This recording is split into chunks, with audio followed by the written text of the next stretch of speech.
Al Jazeera Podcasts.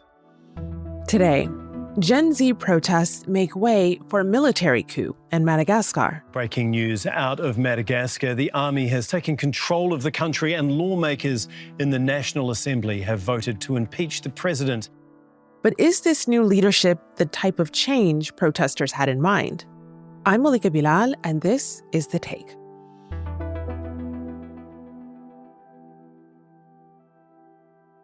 Before we continue with today's show, if you're watching this, remember to leave us a comment letting us know what you think about this episode and what stories you want us to do next. If you're listening, leave us a review on your podcast app telling us where you're listening from. And feel free to give us a 5-star rating while you're there. It really helps the show. My name is Rose Mumanya. I'm a political risk analyst and I'm based in Nairobi. Thanks for having me. Well, Rose, thank you for being here. Welcome to The Take. In your role as political risk analyst, you made a prediction a few weeks ago as youth protests against the government of Madagascar ramped up. You foreshadowed a coup. Fast forward to this week, and the president, Andry Rajoelina, has fled the country. 99% of parliament has voted to impeach him for abandoning his post, and now the military has declared itself in charge. What made you think Madagascar was heading in this direction? Well, the main thing is that I've been monitoring the situation in Madagascar for many years now, and there was a build-up of tensions between Rajoelina and the business elites that put him in power after the coup of 2009. And so my biggest concern when I was monitoring maybe 3 years ago was that how will Rajoelina manage these tensions? Because the problem was that a lot of these elites no longer felt like Rajoelina promoted and represented their interests. And so in the last 3 years, Rajoelina has really struggled to manage this. In the last few months, I started to see the cracks, particularly because of more and more reports of resistance and dissent against Rajoelina in the army, partly because of some of the restructuring that he's done over the years that haven't been well received by some veteran leaders in the army. In Madagascar, the institutions are very weak. The army is the only or the most organized institution, the institution with the most legitimacy. But because of how informal power structures are in Madagascar, the army does not act independently. They act a lot of the times in the interest of these business elites. And so when Rajoelina is falling out with these elites, my concern is how will the army react? In the past, they've used protests as justification to remove the president from power. And so when these protests broke out a few weeks ago, that was my concern, that these protests are quite huge. It provides a perfect opportunity for the army to remove Rajoelina in the name of the people. But also, at the time, I was concerned that Rajoelina might also see it as an opportunity to basically remove these business elites from the governance system. And we saw he dismissed the prime minister, dissolved his cabinet. And so that confirmed my suspicion that Rajoelina was trying to also use the protest as justification to remove some politicians or some government officials that he believes have links to these business elites. And so he was trying to basically kill two birds with one stone. But like I said, in one of the articles I wrote, that was a very dangerous move for the president because, it could lead to a strong retaliation from these business elites. And unfortunately, that's what has happened. And so, like I said in the beginning, it's like a culmination of these tensions that have been building up for the last, I would say, at least 3 years. Rose, you started to see the cracks. So we know that Gen Z anti-government protests have been having their moment in Nepal, in Morocco, Peru, other countries. And in Madagascar's capital of Antananarivo, thousands of protesters were in the streets. At least 22 killed in anti-government protests, according to the UN. And 100 reported injured in clashes with security forces, all figures disputed by the country's government. What were the issues that brought people to the streets in the first place? Because I've seen a lot of signs written in Malagasy mostly, but signs that call for water, signs that call for electricity. What were people calling for? The reasons behind the protests are very genuine and very serious.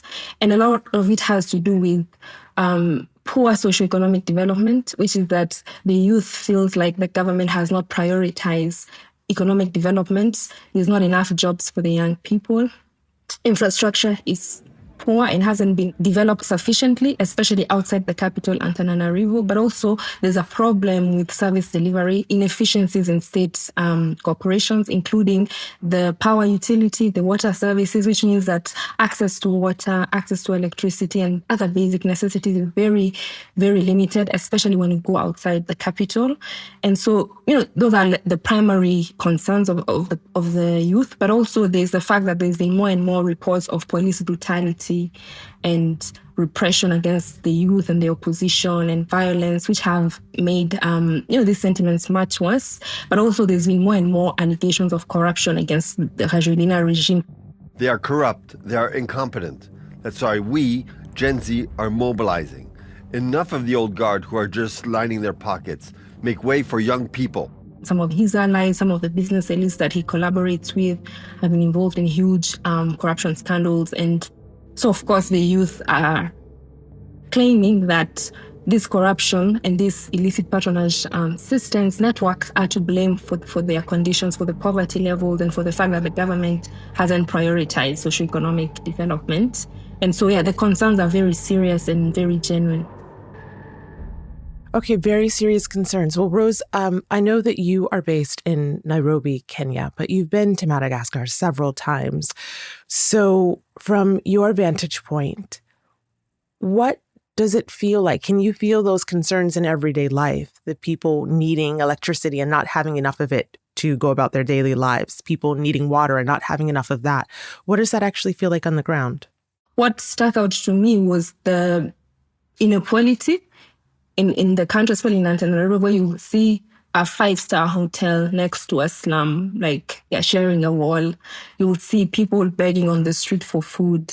And, 5 minutes later, you see a very fancy car being driven by whether it's a businessman or a politician. And so these inequalities are very, very apparent when you're in Madagascar. And, the poverty levels, they're just there in your face. You can't ignore them. But in addition to this poverty level, there's this elite who are living very luxurious lives. And of course, that's going to anger the youth in the same way it has angered youth, for example, in Kenya and other parts of the continent. Yeah. Well, Madagascar's president has not officially resigned, despite all of those grievances that people have. And in a video message from an undisclosed location, he said he had been forced to flee because of a plot to assassinate him at his palace. A group of military personnel and politicians considered attempting to take my life. What can you tell us about this president who's currently on the run? What should we know about him? Well, I think the most important thing to know, and this is basically kind of part of the reason why I was able to predict that this would happen, is that Rajoelina took power after a coup in 2009. Born to a relatively wealthy family and privately educated, Andry Rajoelina started his career as a DJ in the clubs and bars of Antananarivo. The fresh-faced politician launched his political career after establishing himself as a successful advertising entrepreneur. He was put in power by business elites, and those are the same people who he's fallen out with right now. How ironic is that? For you as a political risk analyst, you watch these things as they unfold and you predict accurately in this case. That seems very ironic. Yeah, very, very ironic, but also very... I believe that he knew that this was a possibility and he worked really, really hard to prevent this. And that's part of the reason why he took a bit of an authoritarian turn in recent years. He really tried to consolidate power, tried to take control over some army units while appeasing these business elites, trying to manage that. But also he put in a lot of effort to re-engage with the international community. After the coup of 2009, for a very long time, Madagascar was excluded from the international community. Donors cut funding, multilateral institutions cut funding. And so it was a very difficult time for the government. How they survived was by basically entrenching illicit patronage networks in sectors such as mining, agriculture. So, they survived, but it was a very difficult situation. So when he came and became president after winning the elections, he prioritized re-engaging the international community. And of course, he did this as a way to rebuild Madagascar's economy. But behind that was also the hope that by re-engaging with the international community and gaining their support, that would give him enough legitimacy that would discourage his detractors from removing him unconstitutionally. So that's one of the things that he was really, really banking on. And, things, of course, haven't turned out the way he hoped they would. More with Rose after the break. A young woman killed a stranger in South Korea because of her obsession with true crime stories. Her curiosity for dark tales became a deadly impulse to try out one of her own. Is the media responsible? Does true crime harm more than it helps? Hear the full story on True Crime Reports.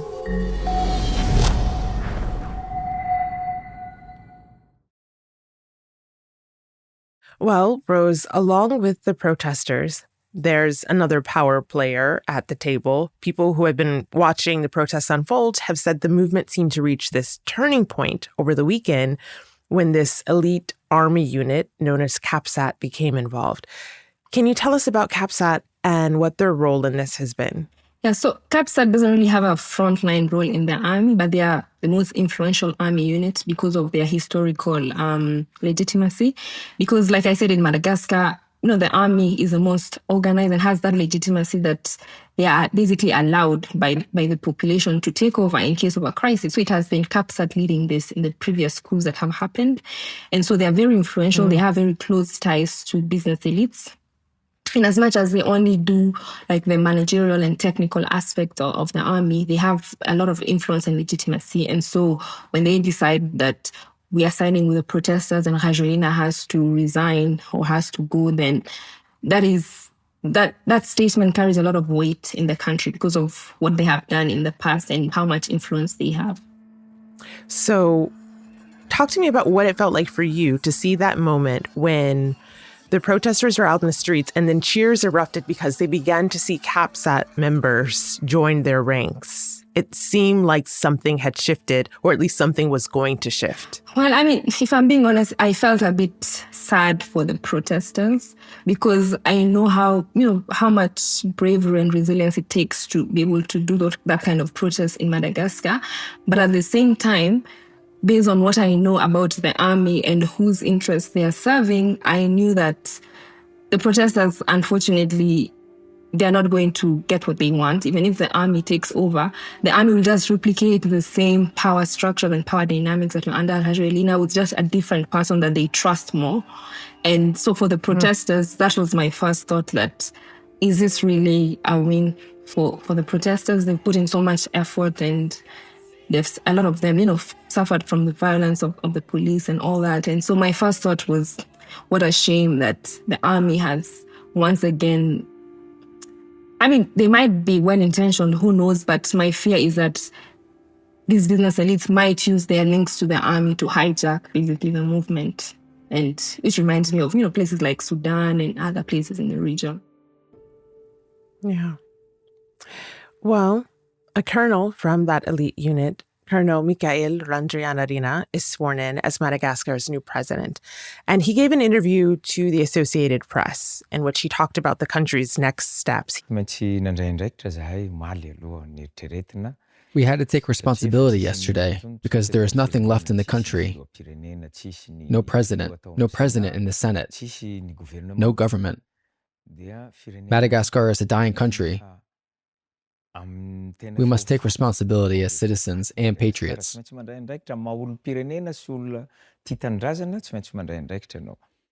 What do we know about him? Anything? In 2023, he was arrested and accused of plotting a coup.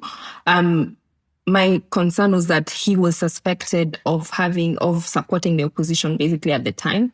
And so that's one thing that I know about him, but I also know that he has very close links to some of the influential political and business elites in the country, and they were able to negotiate for his quick release after that incident. I don't know. So he's connected. And he's well connected. Which means he's not necessarily an outsider. He has connections. No, he's definitely not an outsider. He has connections. And yeah, I might not know him personally, but I know him from the general political, or rather the stakeholders in the army and people who have, intervened on his behalf.